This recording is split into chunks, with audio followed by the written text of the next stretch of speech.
Welcome back to the Chow Time Pod. It's your host, Red. I got a video today from Rice Patty Reasons. He's a Passport Bro channel, I believe. He's one of my subs. He comments all the time, and he did a pretty good video on just 4 ways to be Passport Bros, like four strategies. I think the information is great. His video is a little bit off on the lips, which is a bit off, but it's all right. So please like and subscribe down below. I'd really appreciate that. And let's get to the chow. It's chow time. Not only did I come up with different strategies, but I named them as well. So, number 1, that's gonna be Part-Time Tommy. Part-Time Tommy. So Tommy, I haven't watched fully this, but I did watch like the first Tommy one, and I thought they were pretty good. So he works a regular job, like many of us, all right, and he can't afford a whole lot, but he's gonna live below his means, save his money, and travel whenever he can. Remember that, men. Part-time normal job. You're gonna need to live way below your means if you want to be a Passport Bro. You actually need to save money. So the pros of being a part-time Tommy.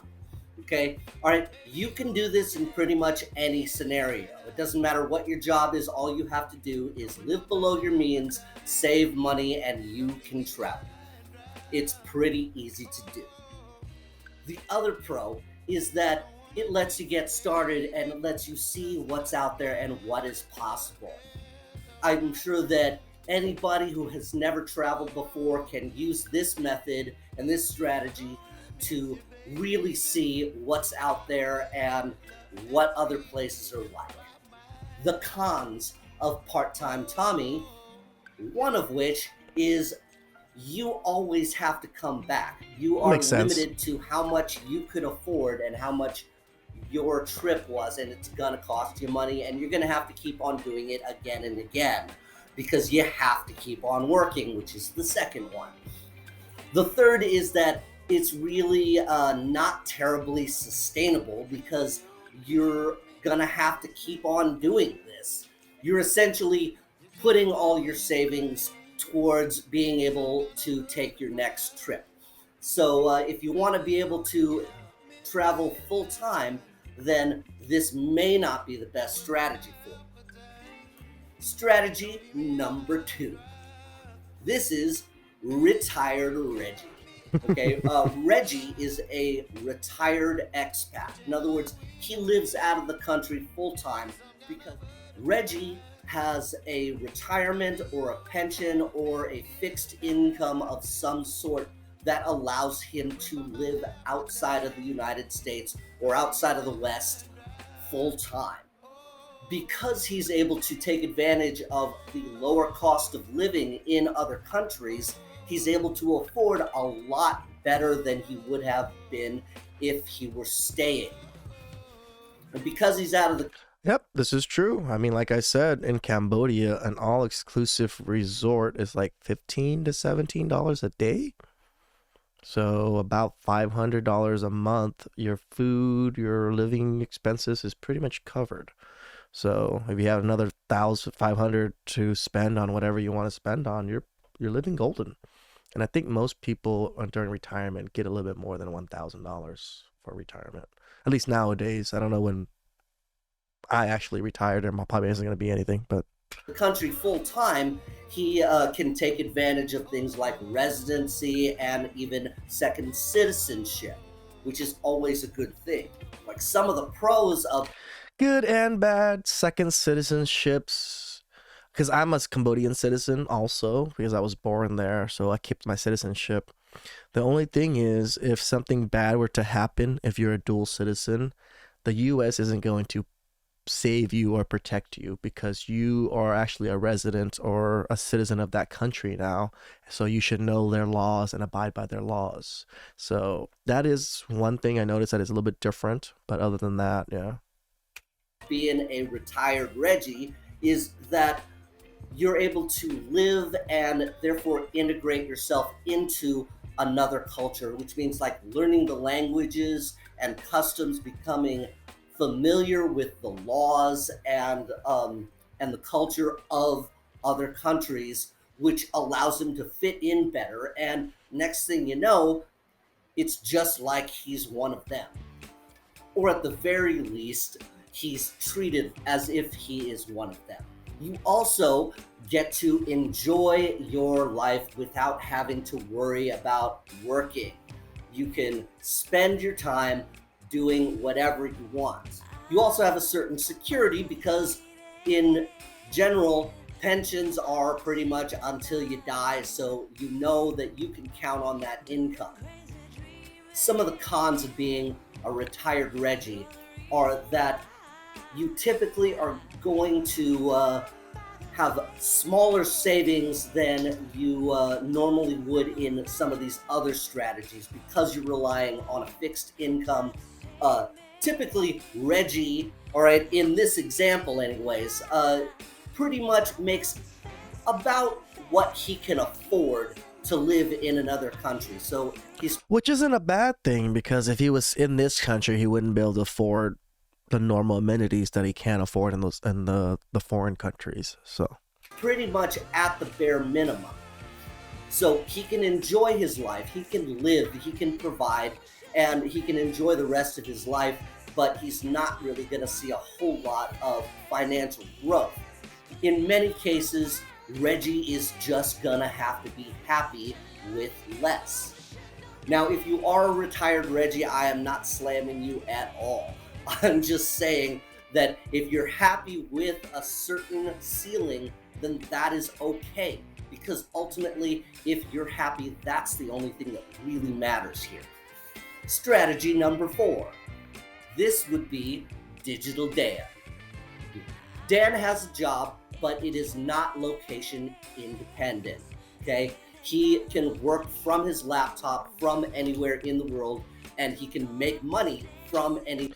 yeah, there's digital nomad groups on YouTube that kind of help explain how to find certain jobs that are fully remote, or like start your own businesses that can be fully remote.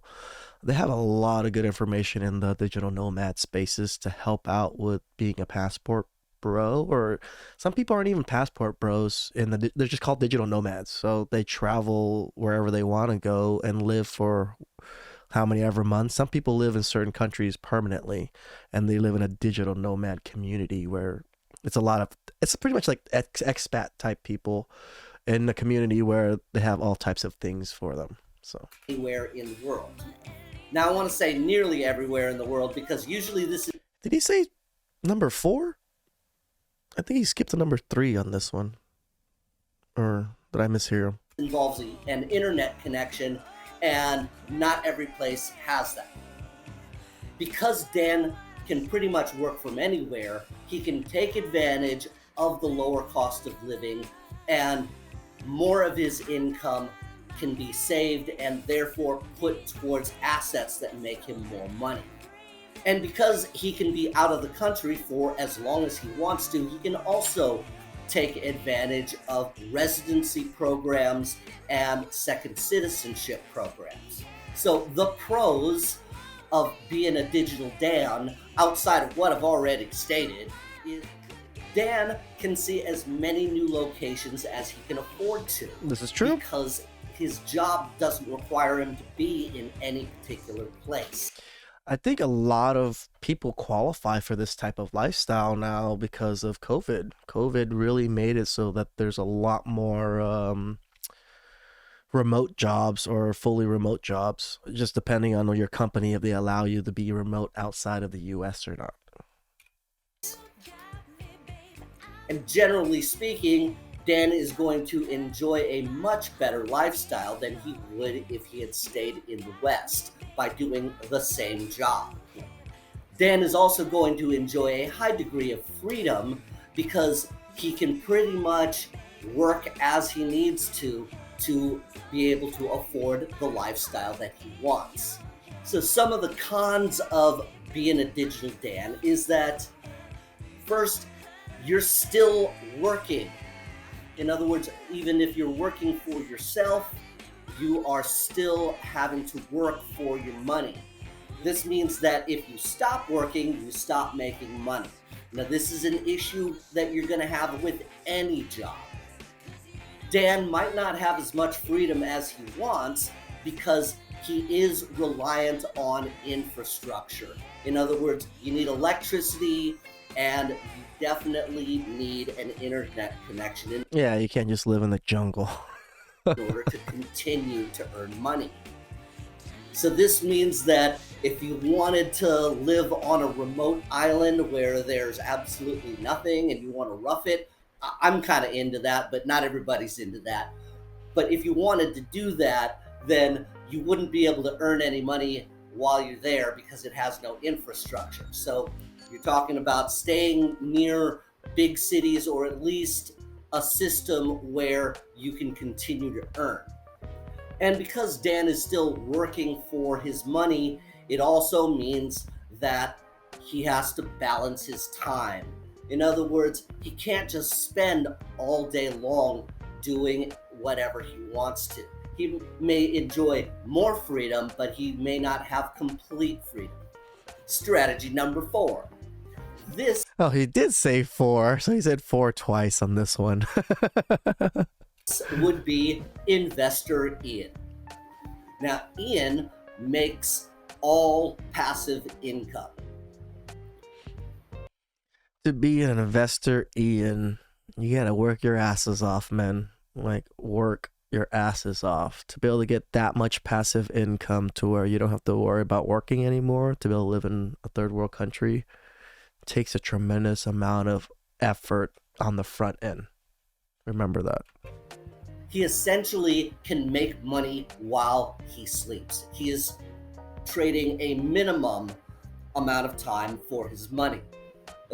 Typically, if you've gotten to this point where you can pretty much live off of the returns from your investments, it usually means that all your bills are paid and you still have money left over to reinvest and give yourself pay raise after pay raise every time you get a return.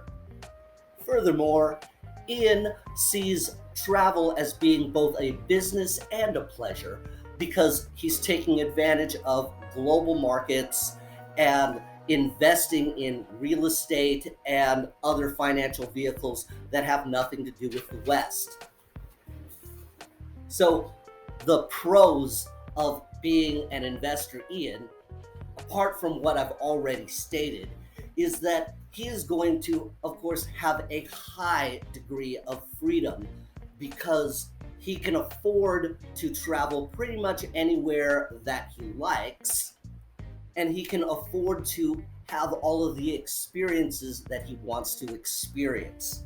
And because he doesn't have to spend hours a day on a job, he can pretty much have the time that he wants to experience anything that he wants. This includes being able to do stuff like learn a second language or a third language and really get into the culture and experience the culture and its. This is the part where if I was to retire, I would want to go to Cambodia just because I don't really want to learn another language. I already know Cambodia, or I already know Khmer quite well, so I think I'll just fit in. People. So some of the cons of being an investor, Ian, is that of all the people that could be targets for crooks and scammers, Ian is the biggest target. Ooh, I like this. I like that Rice Patty Daddy put this in there. I think I agree. They're all looking for a guy like this, so Ian has to be more careful than anybody else.